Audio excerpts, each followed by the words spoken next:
Okay.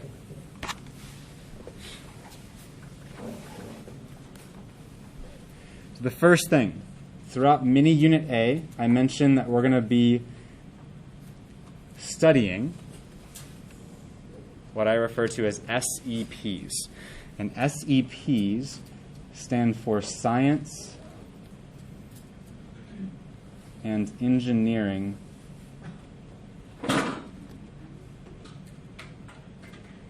practices. Science and engineering practices. And these practices, there are 8 of them, are practices that you're going to see in your biology class this year, your chemistry class, and your physics class. And so we're going to be introducing them this year. Okay. And in summary, right, these are practices that scientists use to understand phenomena, which I'll define in a moment,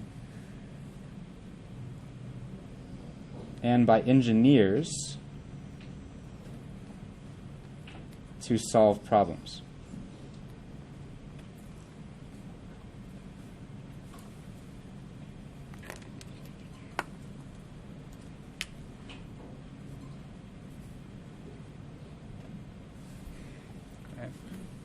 So, like I mentioned, one of the key ways that we can summarize the goal of scientific research is to understand phenomena. But engineering, which kind of runs parallel to science, will often take that understanding and use it to solve or engineer solutions to problems.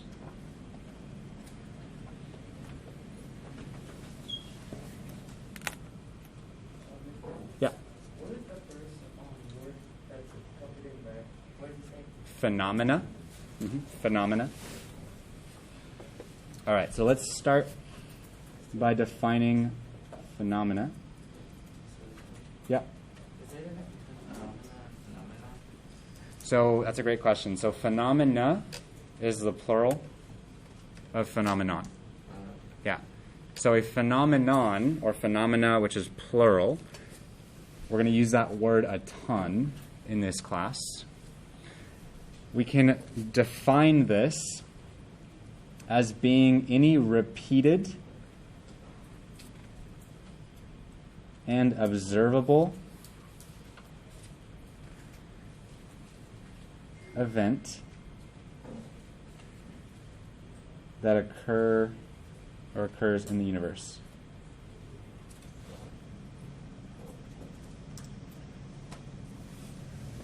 It's a definition of phenomena, which is plural. Phenomenon is singular. So some examples. All right, some examples. Actually, I'll pause for a second. Am I going at a good speed? Or do I need to slow down a little bit? Am I good? Okay, I'll slow down just a tad.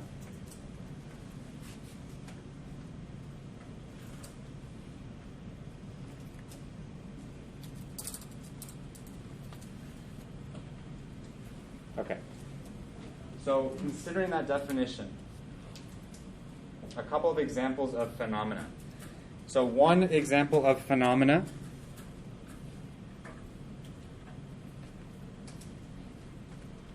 is something that has been observed actually recently on the southern coast of California. Is that it's been observed that there have been evenings where the waves actually glow. In particular, they glow blue. Raise your hand if you've seen something about that over the last couple of years. Yeah. So this phenomenon has been studied, right? And it's been found through research that there are a particular type of organism that produces a bioluminescent protein that creates this effect. And so part of scientific research was trying to understand not only what's causing the glowing waves, but why in the particular time of the year it was occurring. That's one example. Another example could be trying to understand hurricanes, and trying to understand the frequency of hurricanes in relation to a larger phenomenon of climate change, trying to understand how we can more accurately predict the severity or categorize the severity of hurricanes. That's another example of a phenomenon. Okay, but the last example, which is going to be pertinent for this unit, is the COVID-19 pandemic. Now, there are lots of different things that scientists are trying to understand with regards to this phenomenon.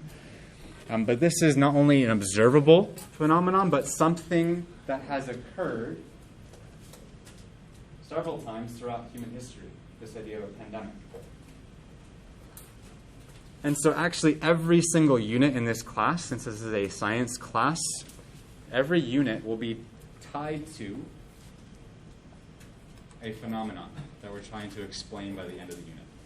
In mini unit A, the phenomenon that we're going to be studying is the COVID-19 pandemic. So everything that we do in this mini unit will be related to explaining something about the COVID-19 pandemic.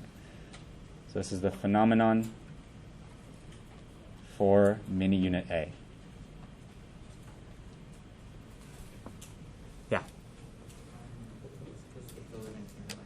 the school going to shut down again? Because there's been a lot of cases. That's a big question. So right now, there's not an outbreak. So far, there's been one positive case that you heard about in the announcement. I got 2 letters sent home. Oh, sorry. So one last week, and then the one the week before. Those are the only 2 that we have right now. And the students have been quarantined, as well as the students that were in close contact with them. We're not close to that point where we'll have to shut down, but obviously if numbers rise to a certain point, then we'd have to. But right now, we're not near that, so thankfully, which is a good reminder. Please be safe.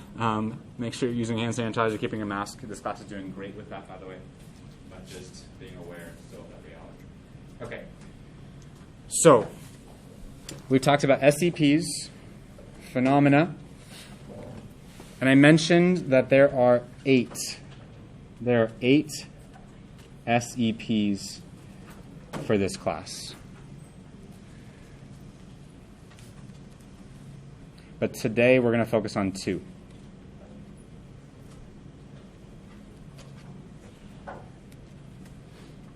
Yeah. There are 8 SEPs, but today we're going to focus on 2.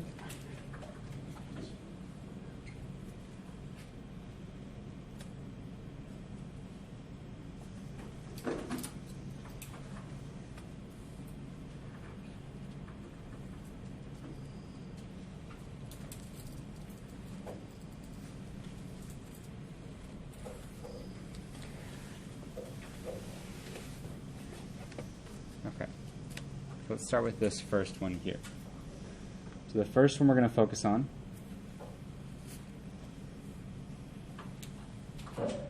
is the practice of asking questions and defining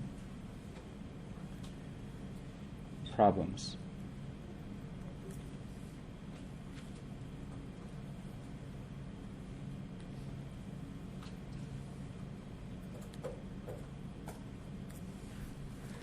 Asking questions and defining problems.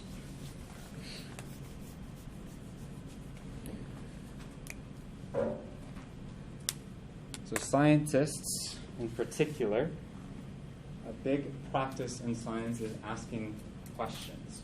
In engineering, they ask questions as well, but they also, more specifically, define problems. Right?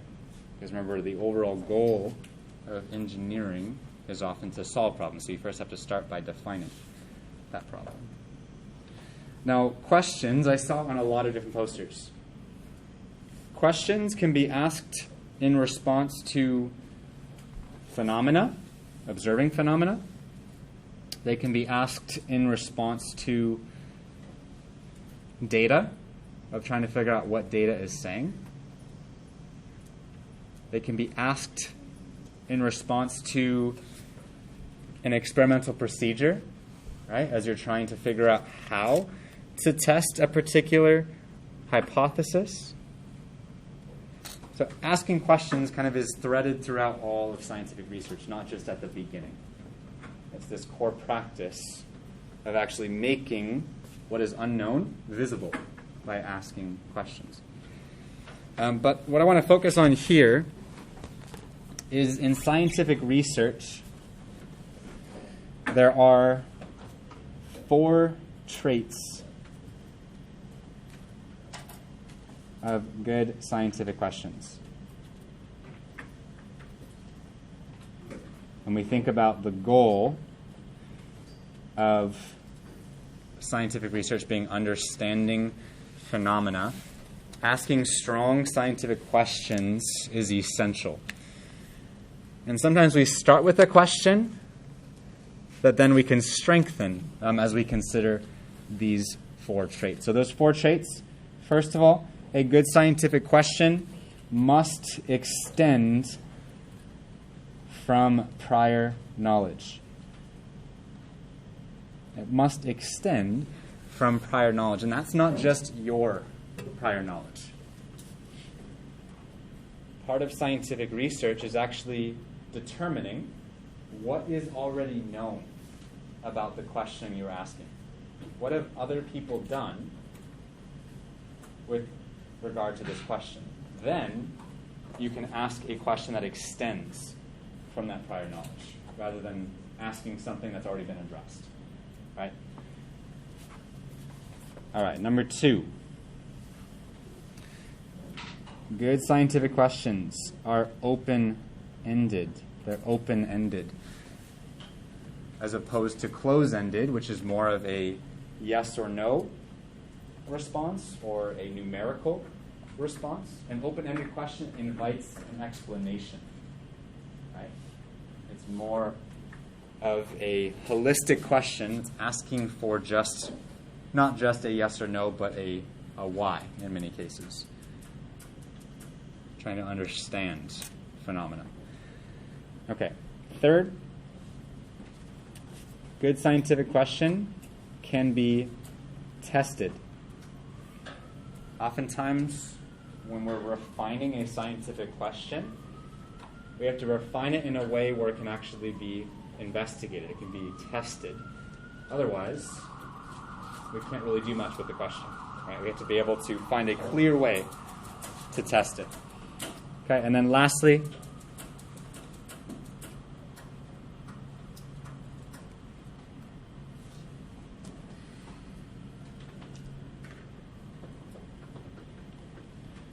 this trait is sometimes not known until afterwards, but a good scientific question, if it's truly open-ended, is going to lead to more questions when it's answered. It's not a dead-end street. It often branches out. Bless you. Okay. So, throughout this unit, we're going to be taking some time to consider this in the context of our phenomena for this unit, which is the COVID-19 pandemic.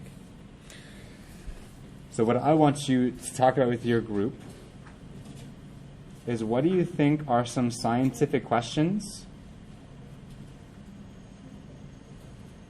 that were asked during the pandemic? And with your table, I want you to see if you can come up with 3 examples of scientific questions that have been asked during the pandemic and maybe have already been investigated. But what were those questions? Have a conversation with your table, and we'll come back in, let's say, 2 minutes to see what questions you come up with.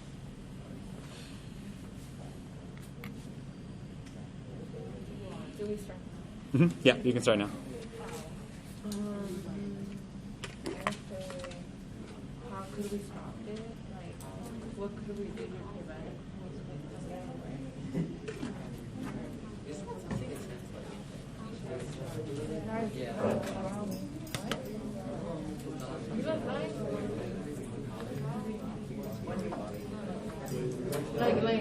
to lay beside it. But like, you get me? Like with the two strands in the front.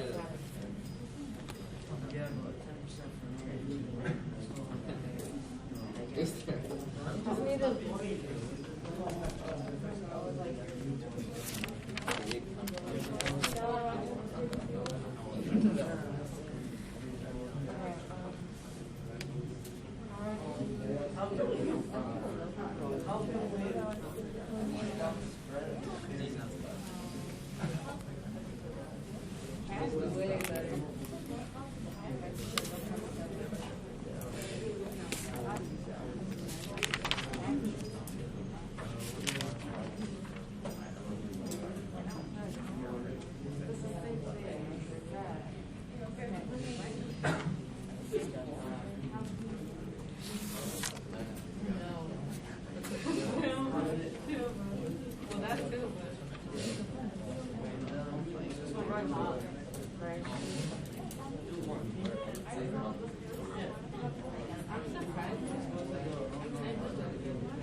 All right, let's bring it back together.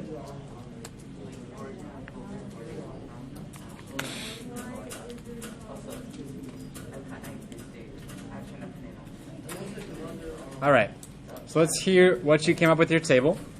Let's start with Fabio. Fabio, what was one question that your table identified? Like the origin of COVID-19, like where they come from, like who first had it.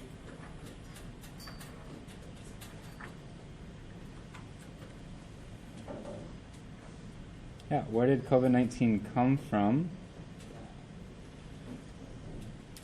Who first had it?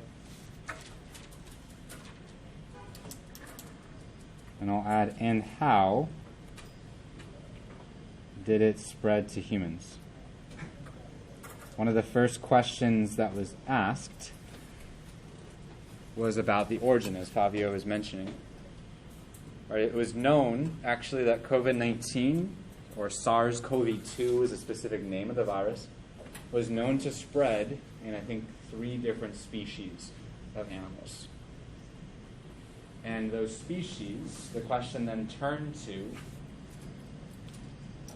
how and when was there contact between those species and humans, and what caused what they call a spillover event. So we'll talk about later in this unit. COVID-19 is known as a zoonotic disease that started in animals and then spilled over into human populations. And so scientists tried to begin by investigating where that contact was made and what allowed the virus to actually transition to infecting humans. Great. Let's go to Miguel. Miguel, what was another question that your table identified? How fast does the virus spread? Yeah. How fast does the virus spread? Right, and kind of within that question, how does it spread?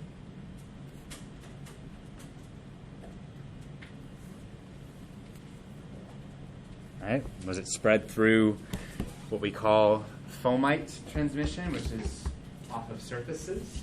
Does it spread through aerosol? Does it spread through droplets? Right.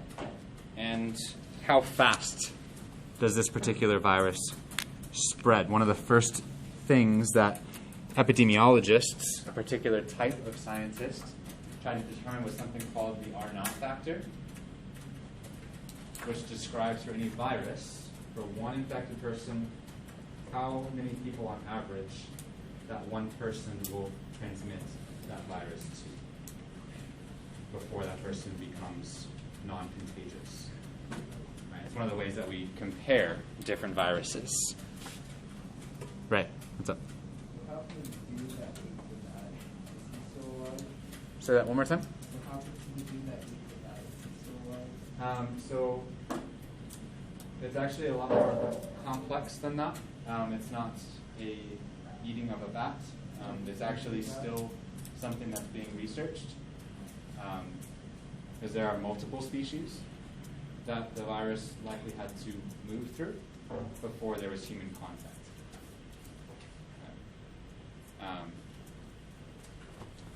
As to, again, when that happened, still being researched. Yeah. I don't know if there's an answer to that question, if they know who that was. Okay. Let's go to Joaquin. Joaquin, what's another question your table identified? How to slow it down? How to stop, slow down the spread? So it's not manageable. Yeah. How to slow down the spread.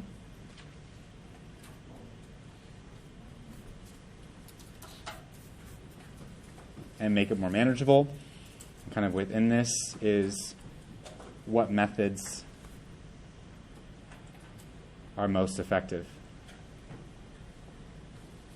at slowing the spread, right? Thinking about guidelines for people. Thank you, Joaquin. Absolutely. Okay. Let's hear from maybe one more person, actually. Caleb. Any other questions that your table identified?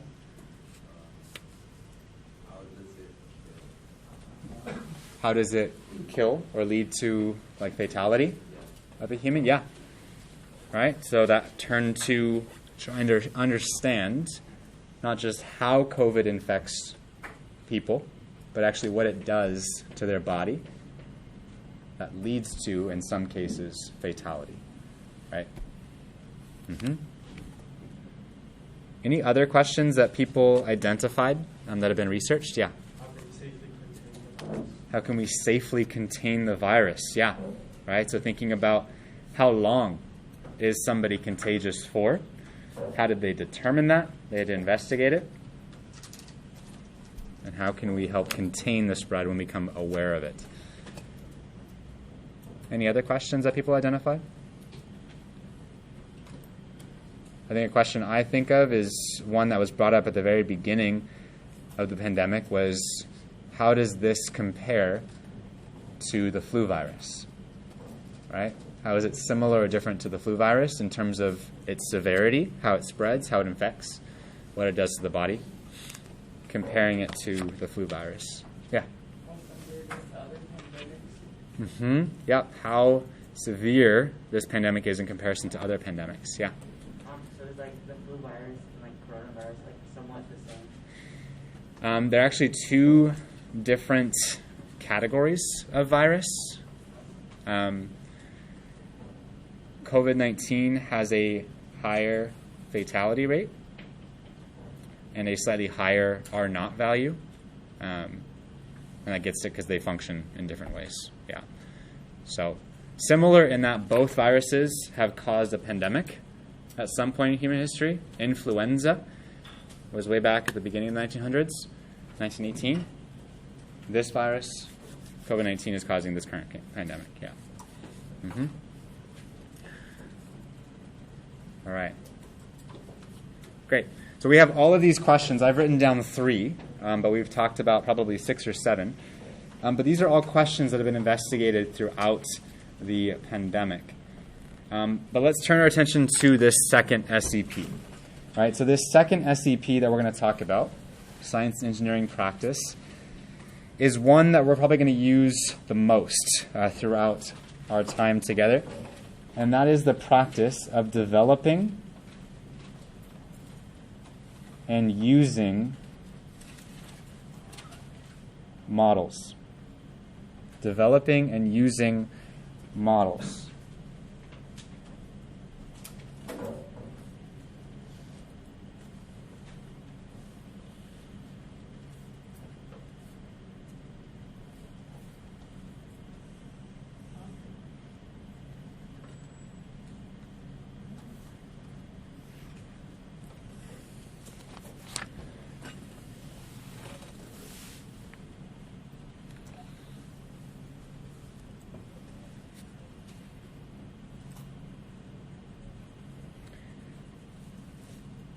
So both scientists and engineers use models in a variety of ways, and there's actually lots of different types of models that can be used. But we can sum up this practice as being a model or models are used kind of for two main purposes. Are used to explain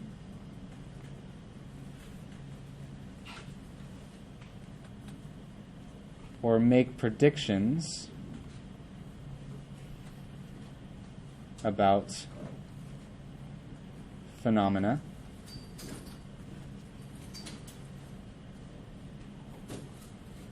and are developed over time.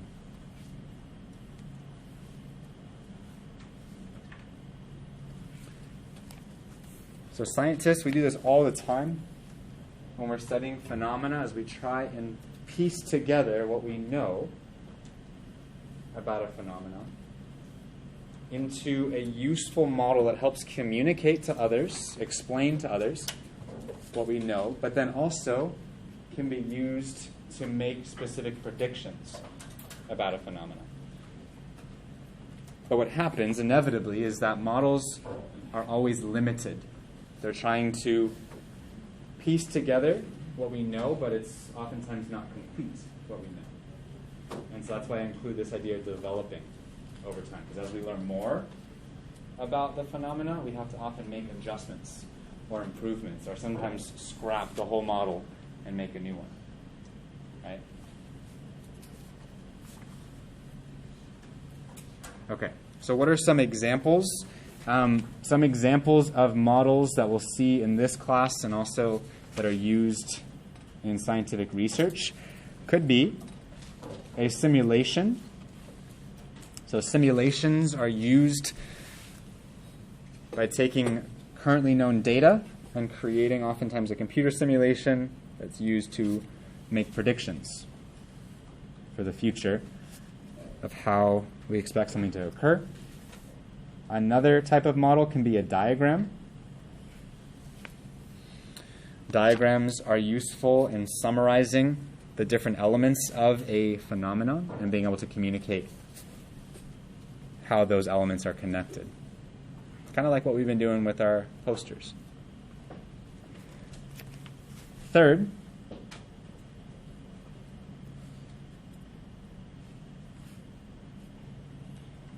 (3D) models are often used, again, to help explain things ranging from the DNA model to explain structure and function. And those are very common in scientific research. Okay, so the same question that we're going to consider is how models have been used throughout the pandemic.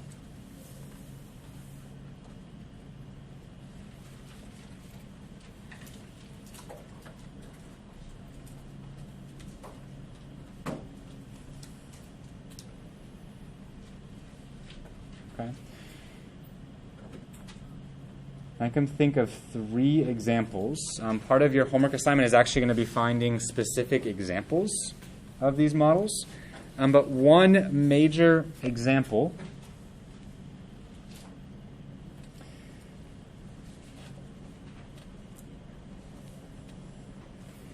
that we've seen is that as we've learned more about this virus, we've been able to determine a structural model of what the virus looks like. And I'll draw just a very simplified version here, but we saw that. Is it like a 3D model? Yeah, so the virus is a 3-dimensional sphere. And we saw different elements of this virus, such as what is pertinent for the vaccine, which is something called the spike protein.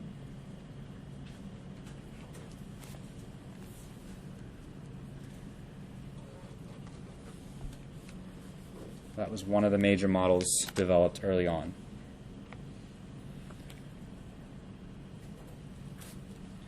Okay. The second is that a diagram of how COVID-19 infects lung cells was also developed. All right, so we know that COVID-19 is a respiratory virus that specifically infects lung cells. And so it was found using that structural model that the spike protein that I was mentioning actually helps this virus attach to lung cells in particular.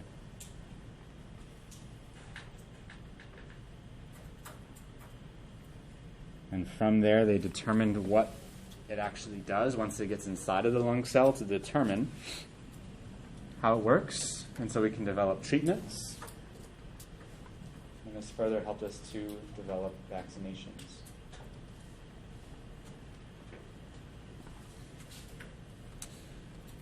Okay, but probably the one that we likely all saw at some point were simulations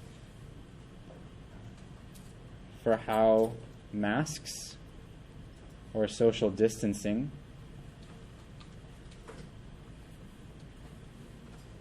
impacts the spread. Right? So it was being researched how particularly masks wearing could flatten the curve using simulations that scientists had access to. Yeah. Spike, yeah. Okay, so those are 3 examples of how models were used throughout the pandemic. There are many other examples of models used, but those are kind of the big 3. Okay, are there any questions before we start to wrap this up? Yes? If you don't have no more room on the first page, can you go to the next page? Yeah, we're actually pretty much done with the notes, so you don't need to go on to the next page. Yeah? Can you elaborate on what it is specifically? Yes, so I'll give a short explanation now, but we're going to study that in Unit 1 more in depth. My short explanation is the spike protein is known as an envelope protein on the surface of a virus. Those spike proteins share a structure that's similar to the type of molecule that actually fits inside of this receptor is what it's called on the lung cell. And so as the virus has mutated, that spike protein has changed shape enough to where it can literally dock into the receptor in a lung cell, which allows it to enter the lung cell. That's my short explanation. We'll get into more in detail in Unit 1. Yeah? Is there more examples of how modeling can help? Yeah. That's going to be part of what you're going to look at your homework, and then we'll share out those models that you find. Yep. All right. So, we've talked about 2 SCPs. Let's do